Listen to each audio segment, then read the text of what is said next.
Good morning, everyone. Good morning, everyone. It's so good to see all of you here today. I will give it a few seconds before we get started for our first meeting in 2025 for the Slave Legacy History Coalition. I do see a lot of familiar faces here today.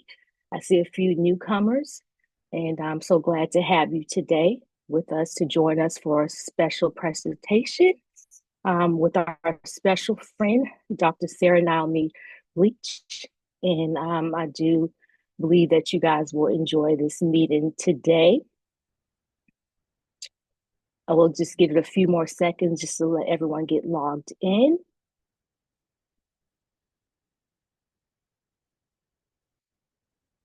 Good morning, good morning, good morning. I'll go ahead and get started. I would like to be respectful for everyone's time. My name is Egypt Lloyd, for all those that you do not know. Me and my family, the Lloyd family, established the Slave Legacy History Coalition in 2020. This is our first meeting for 2025. I do hope that everyone had a great Christmas, a beautiful New Year's. Um, I do invite everyone that is newcomers in our chat to please put your information in the chat so we can thank you for joining us today. We can sign you up to our newsletter and keep you informed with all the wonderful things that is going to take place with the coalition in 2025. Like I mentioned, today we have one of our good friends and honor speaker, Dr. Sara Bleich, with Harvard and Legacy of Slavery. She will be presenting today for us. But before I get started and to introduce our honored guests, I would like to turn it over to our lead coordinator, Naomi Gordon, who will give you an update on our current events. Naomi? Hi, good morning, everyone. A couple of announcements to start today. Um, I want to congratulate two authors for their recent or upcoming book publications. As I had mentioned last month, Dr. Alexandria Russell, one of our past presenters, has published Black Women Legacies Public History Sites Seen and Unseen, which is now available on Amazon and through, I believe it's the University of Chicago Press.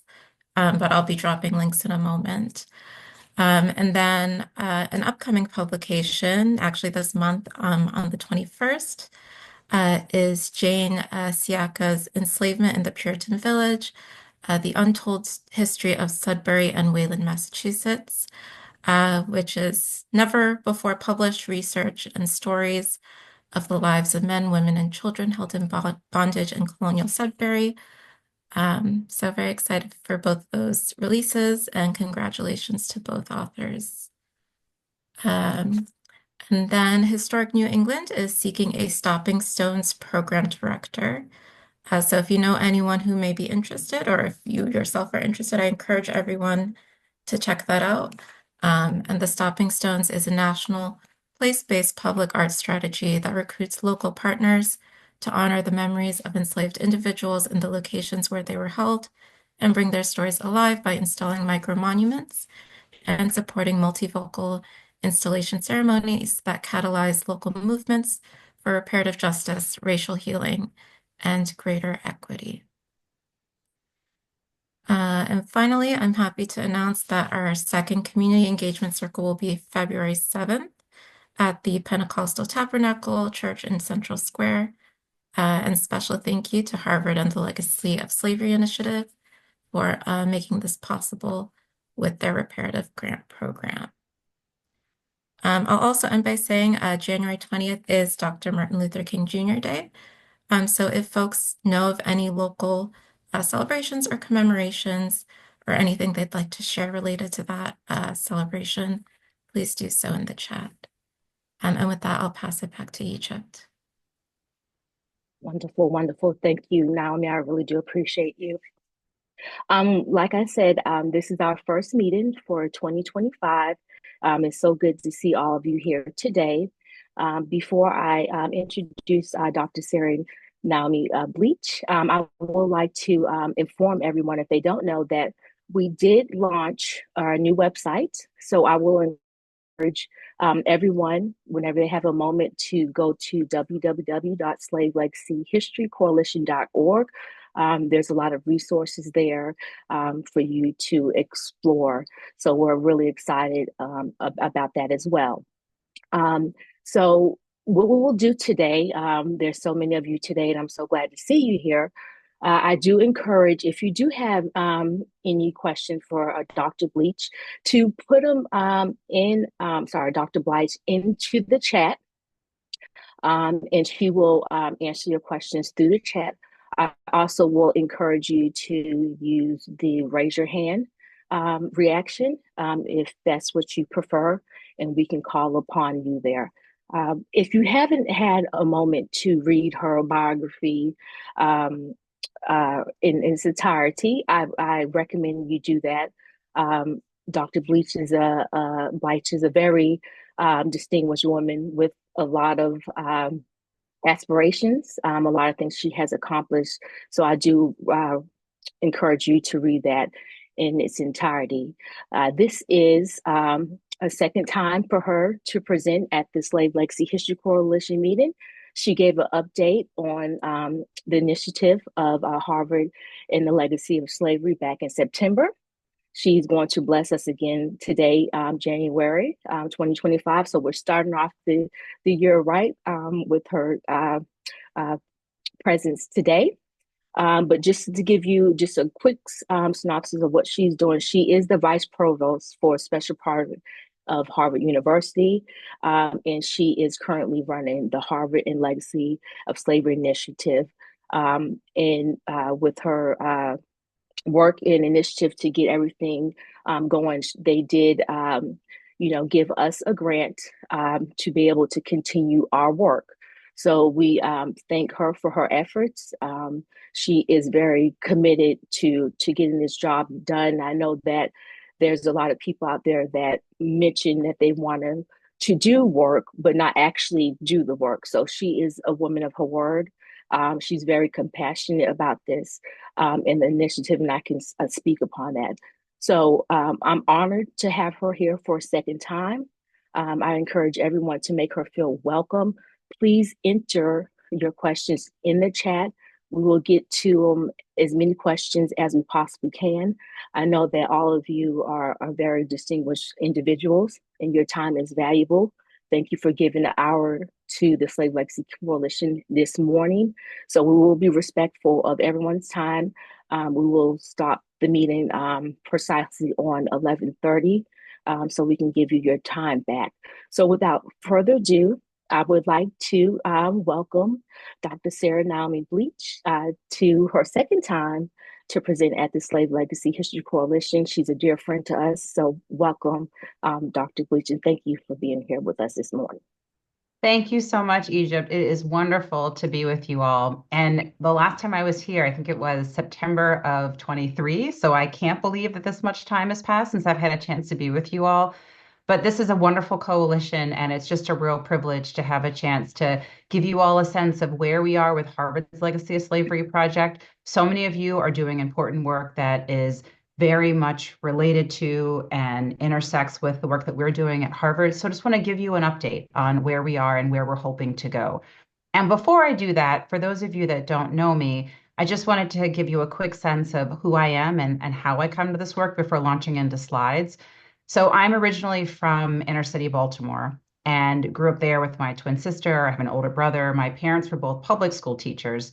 And so from a very early age, my parents always said to me and my siblings, give back, do things for others, be a good person. And so for much of my professional career, the way that I've lived that out has been through public health. So my graduate training is in public health. I did a PhD at Harvard in health policy. I spent 2 decades doing food nutrition policy research, had an opportunity to work in the Obama and the Biden administrations in that space, largely focused on issues around race disparities, food justice. And then this opportunity came along, which was to lead Harvard's Legacy of Slavery initiative. So it has been a fascinating roughly 2 years for me in this role. I have learned a lot about the space. I have learned a lot about the different stakeholders. And one of my biggest lessons is that there are so many committed and wonderful people. And you don't know that until you start having conversations. And it has been incredibly heartwarming, both inside of Harvard and outside of Harvard, just to see all the goodwill that people have towards this space. The other thing that's really been notable to me is, on the one hand, you have all that goodwill, and on the other hand, you have many people that ask the question, why are we focused on slavery when it ended, over 150 years ago? To which what I always point to is the long tail of structural racism, which is the key legacy of slavery. So I just want to again say that I think it's wonderful that the Lloyd family has brought this coalition together, that you all are a part of it. And again, just really appreciate the opportunity to have some time with you. We are the Legacy of Slavery Initiative on a listening and learning tour this year. We have been in place since April of 2022 and are really taking this year to pause, to share progress like we're doing in this conversation, and to get feedback. So when Egypt said that we're looking for your questions, we really are looking to hear what's on your mind, your reactions to this work. And so I'll prompt you with some questions at the end. But please consider me a resource if you want to reach out and speak separately. Or if there are things that it'd be helpful for us to touch base on down the line, I'm very much available to you and look forward to learning from all of you about this space. So I'm going to share my screen now.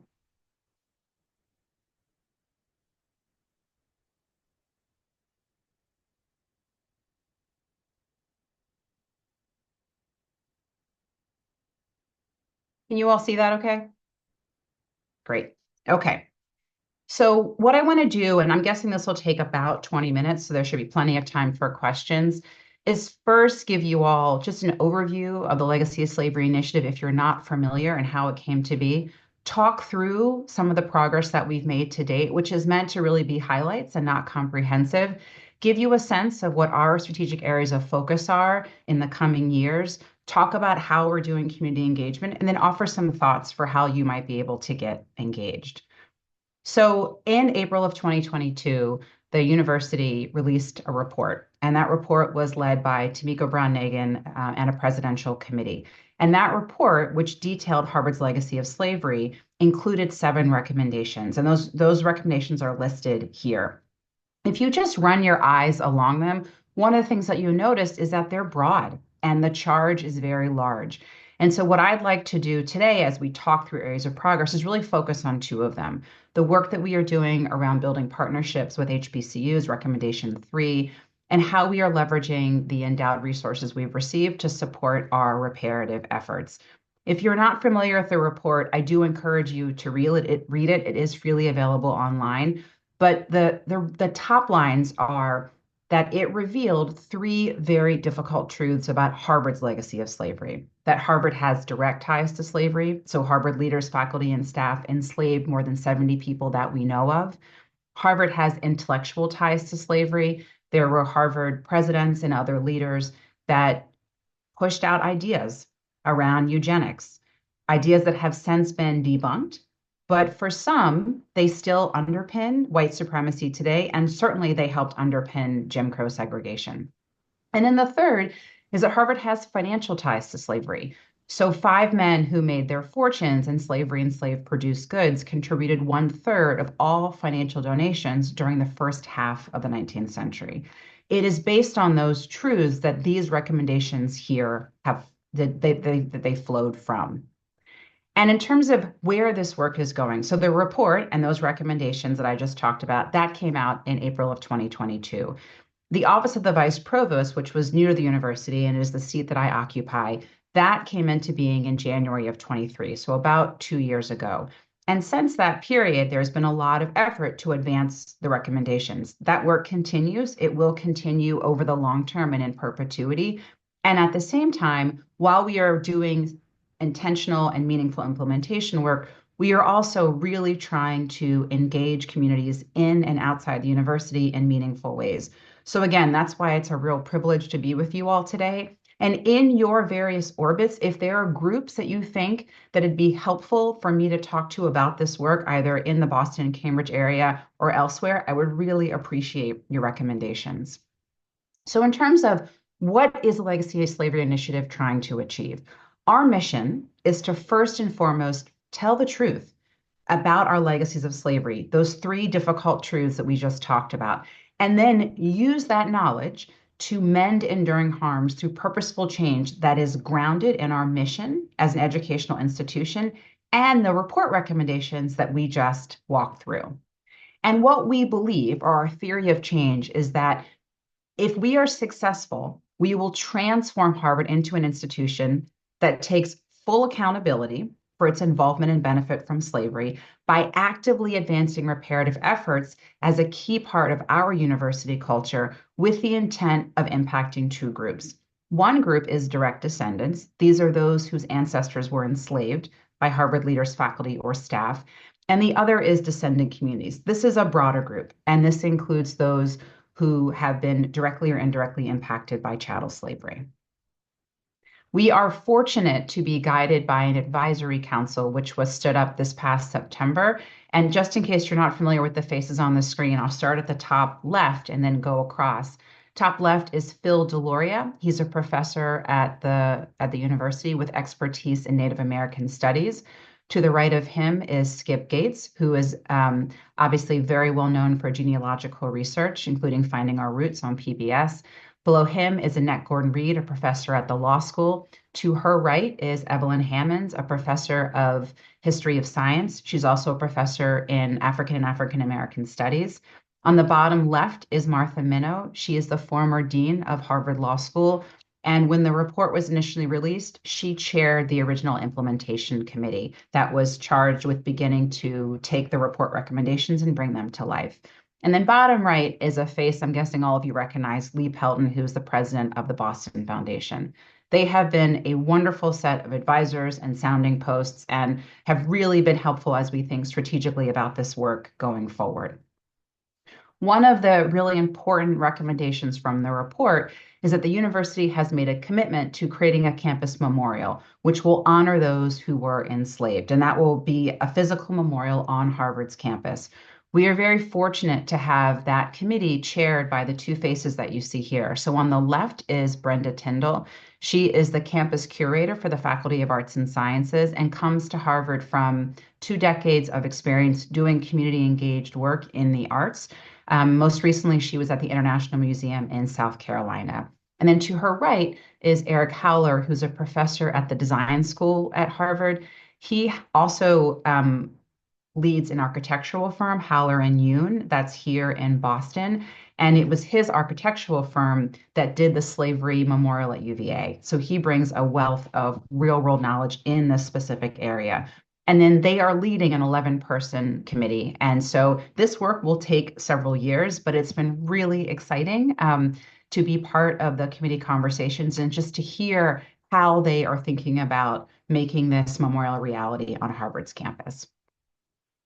One of the things that makes this work unique to the Harvard ecosystem is that we are working with and trying to serve a very broad set of stakeholders. And you can see all the different constituencies listed here. Key among them are descendant communities. It is really important to us that we center the voices of the people that we are trying to serve, which is why, and I'm repeating myself, it really is a privilege to have the opportunity to come and speak to the Slave Legacy History Coalition, because so much of the work that's happening in that coalition is really reaching into and speaking to descendant communities. Now, I do want to acknowledge that while Harvard is excited to be working in the space of legacies of slavery, we are not a leader in this space. And so if you just look at other Ivy League institutions, five other of the 8 Ivies are also doing work in this space. And Brown actually was the very first Ivy under the directorship of Ruth Simmons when she was president to begin exploring legacies of slavery. And if you just look at these 5 universities and how they're doing this work, in some cases like Yale and Brown, these are really institutionally led efforts. And in other places like Princeton, Penn, and Dartmouth, it's really being led by scholars or by students. So the form that this work takes is very institution dependent. And then if you pan out and you look at the entire country, there are more than 90 colleges and universities around the country that are beginning to explore their legacies of slavery. So it's a very animated space. We, Harvard, are very much looking to learn from peer institutions that can help us understand what are some of the lessons learned for those that have been in the space for a while, in the case of Brown, since the early 2000s. So with that background, let me now turn to give you a little bit of a sprinkling of progress to date. And again, this is not meant to be comprehensive. I just want to give you a flavor of some of the areas where we've had the opportunity to make progress. So first, I want to point to our reparative grant program, which some of you may be familiar with. So we had the opportunity last year to launch what we called a reparative grant program. And this was meant to address structural inequities in Boston and Cambridge, and also in tribal communities. And it had some unique characteristics that really make it stand out among other grant opportunities at Harvard. One is that we required that projects had to be co-led by a community partner and by a Harvard partner. And the second is that we required that at least 50% of the project funds leave Harvard and be given to the community partner for the implementation work. And what happened with the first round of grantees, of which there were 14, is that about 90% of the funds are actually leaving the university and going to the community partners. So this first round, this inaugural round, funded two types of grants. One were smaller projects. We called them seed programs. And those could fund up to $25,000 for a year. And they were really meant to be proof of concept. We also funded impact projects. Those were up to $350,000 for 2 years. And so we have just hit the 6-month progress report for the grants. And I have to say, it has been so amazing to read how much progress has been made just in the first 6 months. So very excited about this program. You might be wondering when we're going to announce the second round. It's coming. We are still thinking through the timing and the specific focus of the next round, but that will be coming in the future, and we'll be sure to make sure that you all are aware of it when it is. I just want to give you a flavor of two funded projects. This first one I'll describe, and the second one should not be a surprise at all. But for this first one, these are both impact projects. We've had the opportunity to fund Earl Fallon, who's the person pictured here on the left. He leads an organization called Fallon Leadership Academies, and he partnered with the Graduate School of Education to basically bring a concept that he has created in the Midwest that's been very successful, which is to create opportunities for low-wage earning adults to increase their salary by an average of $11,000 a year and get health insurance. He's taking that model, which has been successful elsewhere, bringing it to Boston with the goal of making this possible, this increase in salary by an average of $11,000 and obtaining health insurance, making it possible for about 500 people in Boston who are currently earning low wages. So that project is moving along really nicely, and it is a great example of one of the thematic areas that we are funding through the inaugural round, which is economic mobility. The second grantee will come as no surprise. As you heard from Egypt at the top of this conversation, we are privileged to be funding the Slave Legacy Coalition along with the Harvard chaplains. And I saw that Dan Smith is on the call with us, who are doing community listening circles with churches in Boston and Cambridge to really have deeper conversations around legacies of slavery. And I know that the first conversation in Chelsea was a huge success. Really looking forward to the next conversation in February that will be happening. So now I want to totally switch gears and talk about partnerships that we are doing with HBCUs. And before jumping in, just want to acknowledge that HBCUs are a really important focus for us at Harvard, in part because they have been resource constrained historically, and perhaps more importantly, because they are for the research-intensive HBCUs that we are really focused on, they are really important peer institutions for us. And so we're really looking for opportunities for knowledge sharing, for bi-directional learning. And so we are really interested in developing more, deeper, and richer partnerships. And this interest in HBCU partnerships is not new at Harvard. Several go back decades, and those are really centered at different schools and units around the university.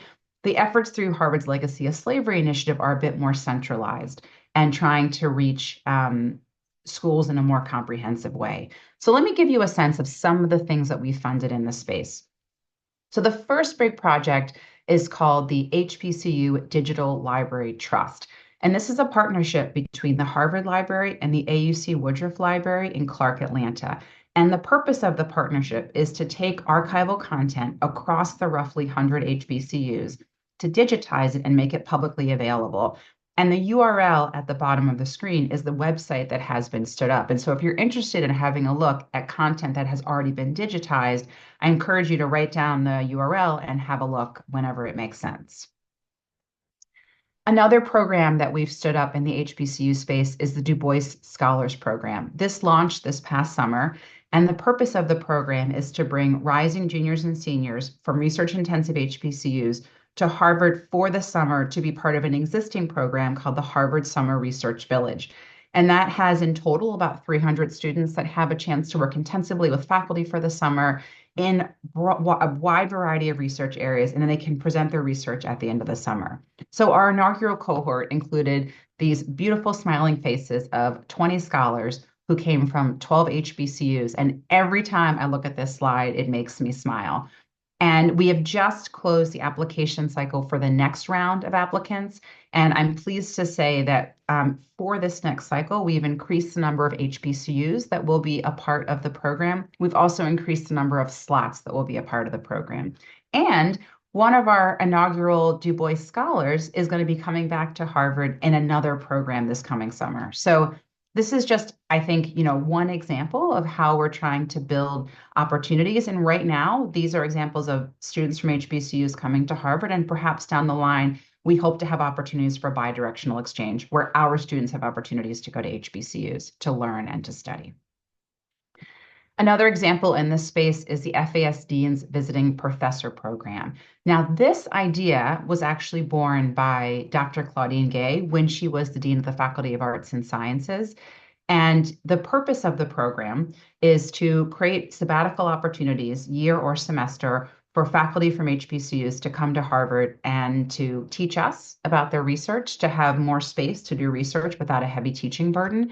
And so we've had the privilege of welcoming the 4 faculty that are listed here on the slide and had a wonderful symposium in November where they each had an opportunity to present their research. And they're just an amazing group. Some of them are teaching, some of them are just doing research, and all of them are contributing immensely to the Harvard ecosystem. Another area is the Harvard Business School, particularly through Harvard Business Publishing, is part of what's called the Harvard Business School. Hold on, let me back up. The Harvard Business School is part of a business school roundtable, and that includes a number of HBCUs who also have business schools. And one of the things that Harvard Business School heard loud and clear is this desire for faculty at HBCU business schools to have a chance to come to campus and learn the Harvard case method. And so this past summer, we had the opportunity to welcome 47 faculty from 21 HBCUs, and they had a chance to learn the case method. So that was really exciting. And that is the group that is pictured here. And that program is called Teaching with Cases. We also had the opportunity to provide professional development training for new HBCU presidents. One of the things that we've learned in the HBCU space is that there's a lot of turnover between presidents. And so as one way to help support stronger professional development, there is an Executive Leadership Institute, which sits at Clark, Atlanta. They approached us about the possibility of new presidents in their program having the opportunity to participate in the New President Seminar, which is offered through the Harvard Graduate School of Education. So this past summer, we welcome the first cohort of new HBCU presidents and look forward to welcoming the next cohort this summer. Now, I'll just say about all these different ideas, these are largely not grown within Harvard. These are partners coming to us and saying, we have a really good way that we think a partnership could help advance the work.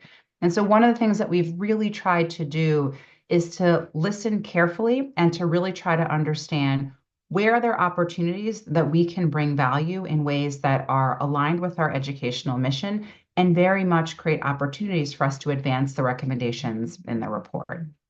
Now, one thing I mentioned 2 learnings already. A third learning is that 7 recommendations is a lot of open fronts. and that it's hard for people to really understand the work when there's so many different pieces going on. So one of the things that we are really looking to do as we enter the next phase of the work is to really focus in order to maximize impact.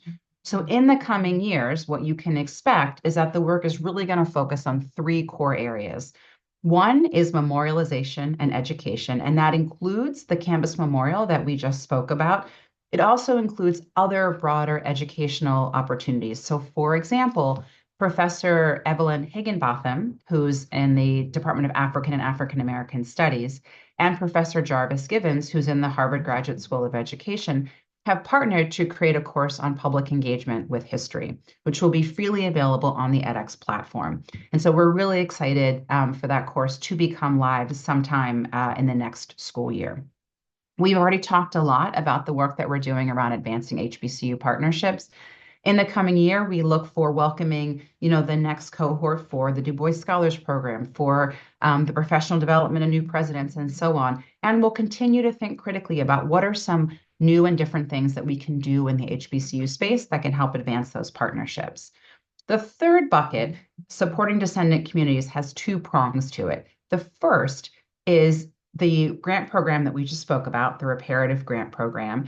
And the second is doing the meticulous research that will help us identify those who were enslaved by Harvard leaders, faculty, or staff. And that will eventually lead to different types of engagement. But as a first step, we have to complete the research. So I mentioned that one of the things that we are really interested in doing this year is sharing a bit about the work that we're doing, but more importantly, listening and hearing how this work is landing. What can we do differently? How can we think about making sure that this work is really having the impact that we hope that it does? And so these are just some examples of the groups that we've been meeting with throughout this year. On the left are folks within the Harvard ecosystem. On the right are folks outside of the Harvard ecosystem. I will say that as I reflect on all these different conversations, what seems to bubble up most is this feeling of, I had no idea about what all was going on with Harvard's Legacy of Slavery initiative. So we have a lot of work to do with getting the word out. And one of my questions to you will be how we can best keep all of you up to date on the work that we're doing. I will say that likely this week, we will have a community update that will be coming out, which really talks more comprehensively about some of the areas of progress that I described. And when it does, I'll make sure that Naomi gets a copy and can circulate it to all of you. So for this listening and learning tour, here are the questions that we are asking people to think about. And these are suggested questions. We certainly welcome any questions that you have. And so I'm just going to take a moment and quickly run through these before I wrap up so you can get a sense of what we would love to hear from you. But again, any and all questions are welcome. So first and foremost, as you think about the set of activities that the Legacy of Slavery is working on, recognizing that you haven't gotten a full list, you've just sort of gotten a sprinkling, what are things that we should continue doing? What should we stop doing? And what are areas that we should lean in more and start? From what you're aware of, what do you think is the most impactful project that the Legacy of Slavery Initiative has started? How can we best engage this coalition and other communities that you're a part of and nurture trust? I will say that one of the challenges that we faced is questions about, is Harvard serious and sincere when it comes to this work? And so we're spending a lot of time to do the trust building that will help people understand that, yes, we are serious and we are sincere when it comes to our Legacy of Slavery work. Another is, what are some of the things that you hope that the initiative can accomplish this year or in the next 5 years? And as you think about how you'd want to see progress, are there certain metrics that you'd really like to see that demonstrate whether or not this work is having success? Now, before turning to you, and I see that some of you are raising your hands, which is great, I just want to give you a sense of how you can get engaged if you're interested in learning more. So first off, welcome you to read the report, to watch the film. We also have a Legacy of Slavery walking tour, which is offered in the fall and the spring. That is led by Rita and Dan. So you all know Dan Smith, who is part of the call right now, and also Rita is currently university chaplain at Harvard. It is a wonderful, roughly 90-minute to 2-hour tour where you have an opportunity to slow down and walk around for about a mile and a half, walk around 6 different points around Harvard to understand Harvard's history when it comes to our Legacy of Slavery. Also, really encourage you to share this work with others. We are really trying to get the word out. One of the things that we are finding is that there are a small number of people that know a lot about the work, but many, many more people who know very little. And so the extent to which you can help by serving as ambassadors would really encourage you to do that. And then, keep yourself up to date by visiting our website, by reading the community update that I mentioned will be out soon. And when the next reparative grant program comes out, considering applying for funding. So I'm going to stop here and really appreciate you all listening and would love now to take your questions. Let's see, let me go to the chat.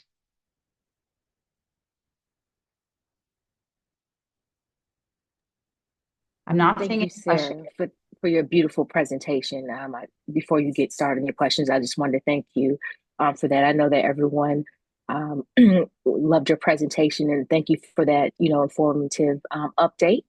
And like I said earlier, I do encourage everyone to enter your questions in the chat as you have. And I see Dr. Barbara Brown has utilized the hands up reaction. Sarah, I'll let you just pull from your questions and thank you again. It's an honor. Thank you. Dr. Brown. Oh, you're on mute. 19 years ago, I founded Hidden Brookline, Slavery and Freedom, and we've done both a great deal of research, community education, and more recently, some restorative justice and changing the names of 2 schools. And I'm wondering why you're restricted it to Boston and Cambridge.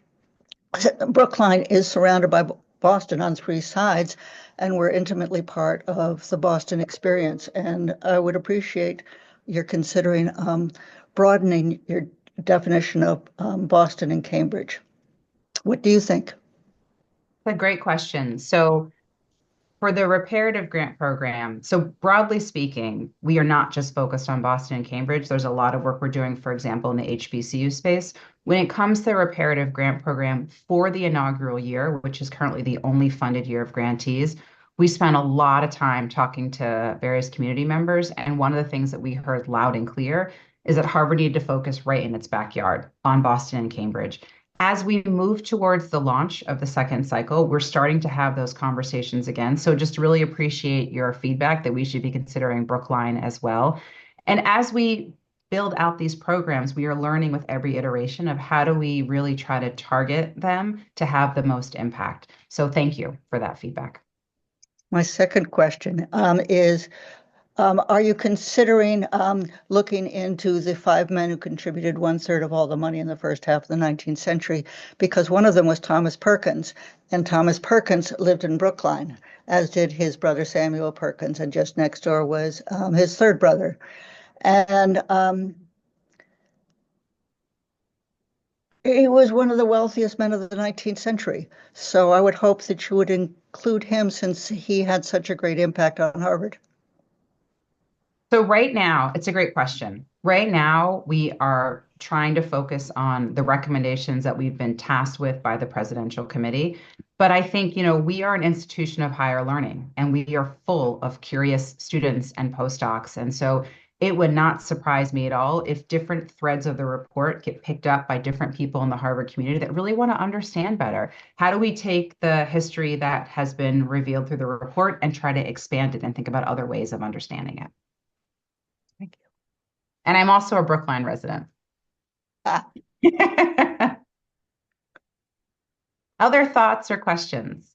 Looks like Debbie in the chat. I wonder if there's been any pushback to your initiatives, especially in light of movement to suppress DEI efforts. Great question. It's really interesting, and I'm curious if you all have experienced this at all. So on one hand, we are criticized for moving too fast. On the other hand, we're criticized for moving too slow. And I think that because we're Harvard, we are given very little grace. And so one of the things that we are really trying to underscore is that this work takes time. And for us to do it well, it is going to take time. And if we rush, we're going to make mistakes. And so that means that for some people, we are going to go slower than they would like, and the opposite for others. The specific question is around DEI. I would say that for the most part, this work has not really gotten caught up in anti-DEI efforts. We don't know what the future will hold, but that is certainly a threat.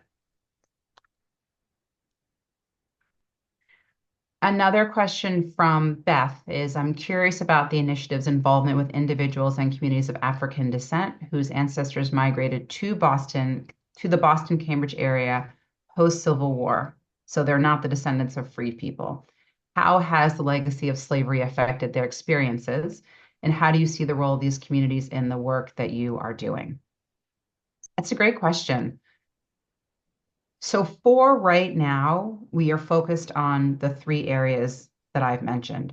So ways that we might involve the work with individuals of African descent who are not freedmen would be potentially through the grant program, would be potentially through our educational engagement. So what we're really looking for as we think about the different groups that we're trying to reach is how do we creatively think about connecting with people given the priority areas that we have. One thing we want to be careful not to do is try to split ourselves in too many directions, because then we worry about our ability to be effective. And as we move into this next phase, we have those three priorities that we just talked through.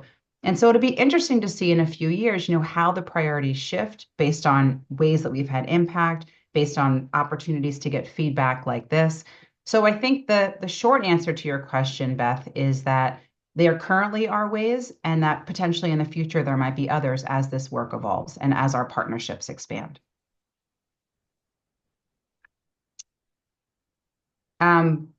You're welcome, Beth. Brian asked, repeat the name of the African Burial Ground Memorial architect.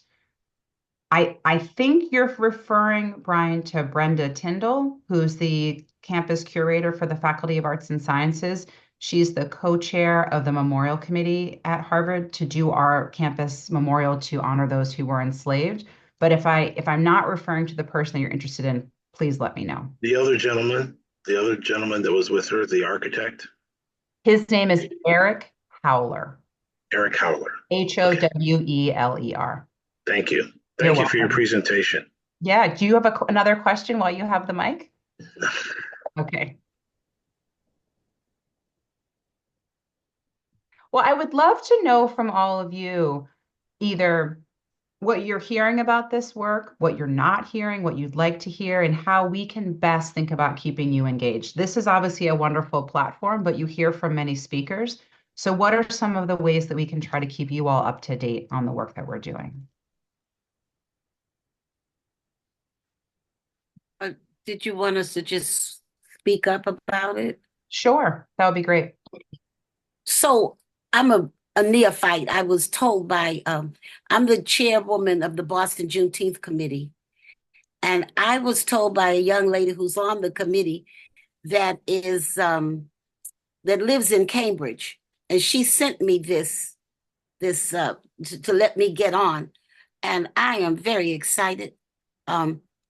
I think I have a lot of information wrapped up in this head here, in this head wrap. And so I am excited with the anticipation. And I don't know who to get in touch with. I'm not tech savvy, so I wasn't able, but I do know Reverend Dan Smith. He was with me with Greater Boston Interfaith Organization. So I'll get in touch with Dan, and then I'll go from there. So thank you very much. Thank you. I'm glad you joined. Mayor Reeves, I see your hand. Oh, you're on mute, sir. There we go. Good morning to everyone, and particularly you, Sara Bleich. It's very good to hear this update this morning. And I simply wanted to say this. I had the really honor of serving as one of the people reviewing the grant applications for the first round, along with some truly notables, I would call them. And I want everybody to know that the quality of the applications that were made was quite high, and it was quite difficult to decide who might be first round recipients. And I'm so pleased that you were able to highlight the work of this organization going forward. The work that is being done by the Slave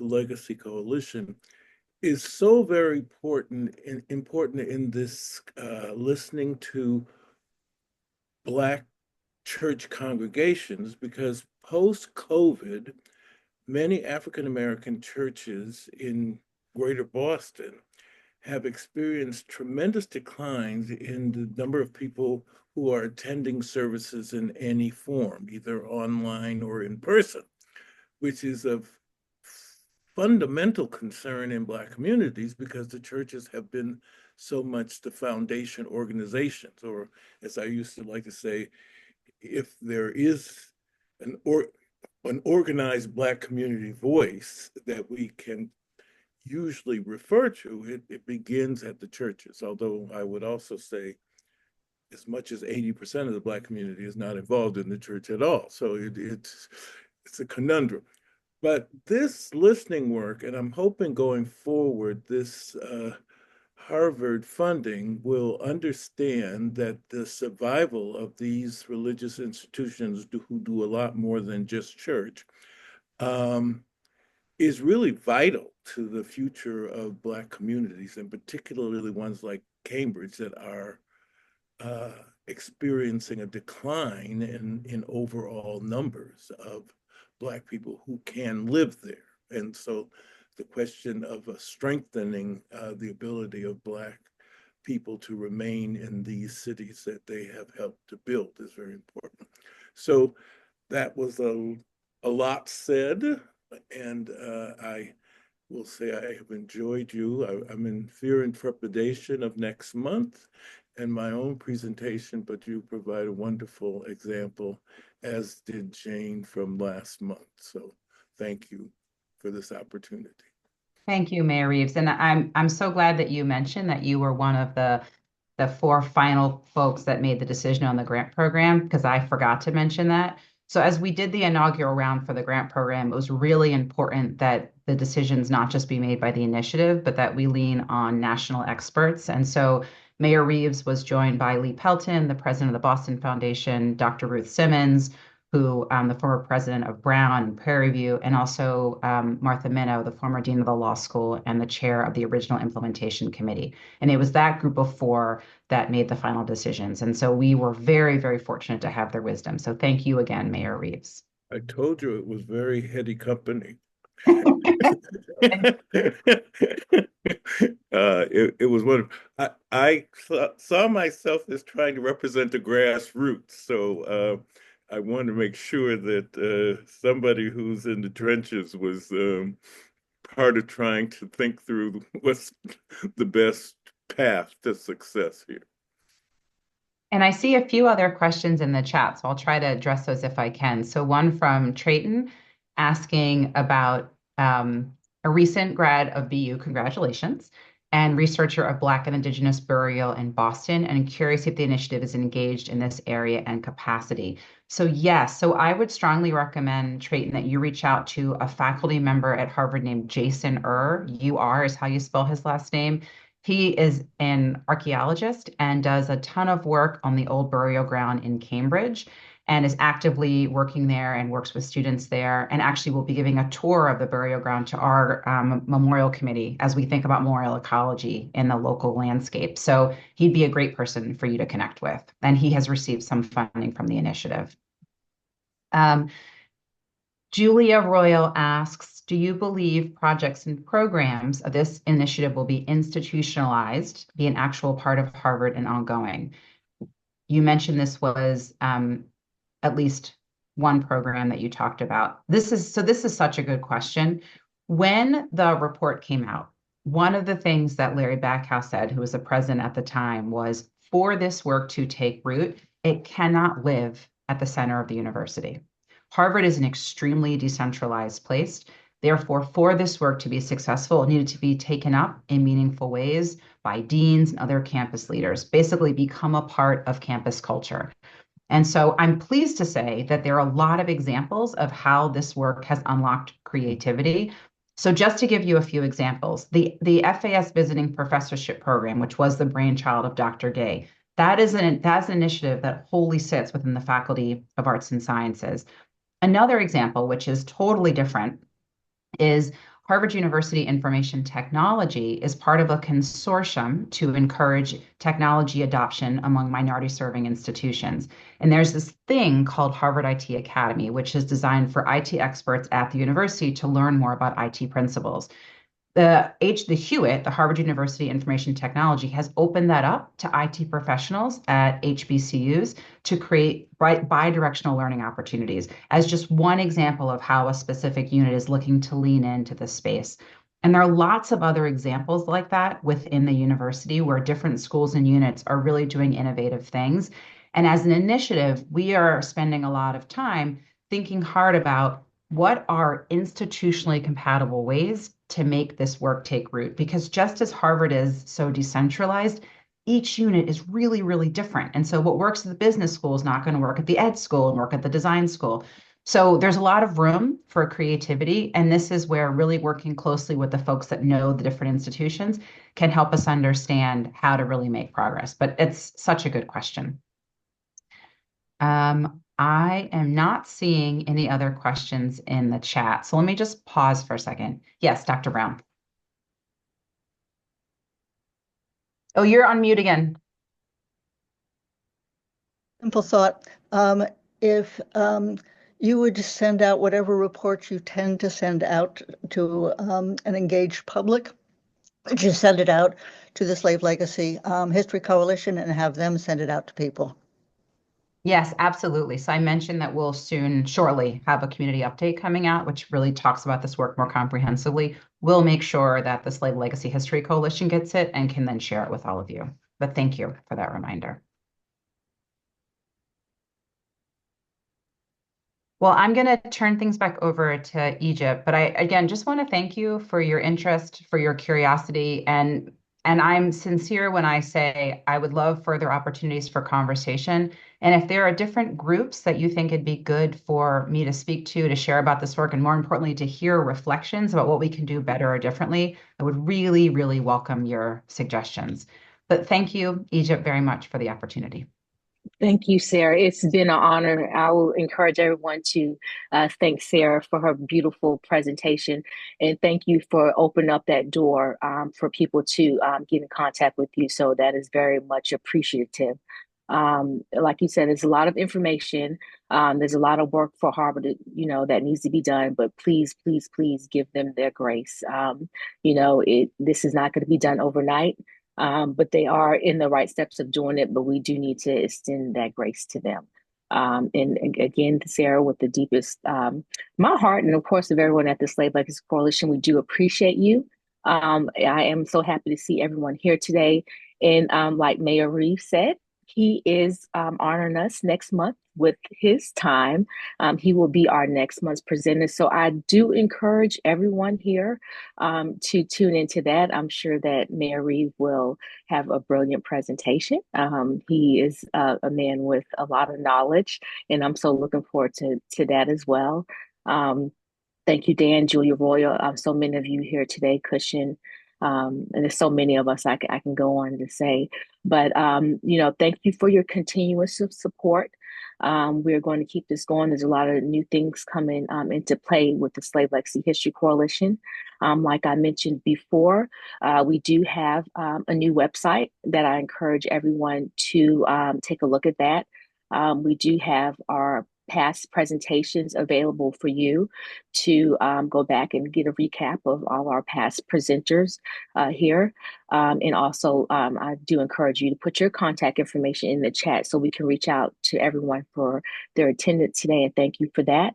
And we do encourage any of you, if you would like to be a presenter at one of our upcoming presentations, please get in contact with us. We would love to have you. Again, Sarah, thank you again for your time and for all of your efforts. And we definitely appreciate you. It's to be admired. So we are looking forward to seeing everyone next month. Again, Mayor Reeves, we're looking forward to seeing you. at our next coalition meeting. If you have any questions, any concerns, on our website, we do have an option for you to give your feedbacks. Any questions, we will get back with you in 24 to 48 hours.